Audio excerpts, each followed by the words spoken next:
নমস্কার, আমি কান্তি সাহা টেক্সটাইল পরিবারের পক্ষ থেকে যেইভাবে আজকে ফ্রাইডে আমি কমিটমেন্ট করেছিলাম যে আমার বাড়িতে 51/2 হিন্দুস্তান ব্যাংক আমার বাড়ি থেকে আজকে আপনাদের সঙ্গে লাইভে আসব।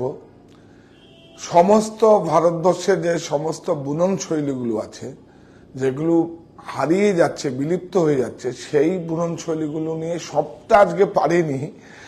একটু আমরা লাইভ দেখাতে দেখাতে বলবো, কিন্তু আপনার সঙ্গে থাকবেন। যে আমার ভারতবর্ষে আমরা গর্ববোধ করি যে আমার দেশের এখনো হ্যান্ড ওভেন হ্যান্ডক্রাফটেড জিনিস এখন তৈরি হচ্ছে, সেগুলো মানুষ পড়ছে। এর থেকে আর বড় কি হতে পারে? এটা একটা আমাদের অনেক বড় একটা মানে উদ্যোগ, এবং আপনারা সেগুলো গ্রহণ করছেন। এর থেকে আর বড় কিছু হতে পারে না। সেই সমস্ত সম্মান নিয়ে আমি আপনাদের কাছে আসব। আপনার সঙ্গে অবশ্যই থাকবেন আজকে 8টার সময়। এইটুকু আপনাদের কাছে মেসেজ দিলাম আমি। নমস্কার।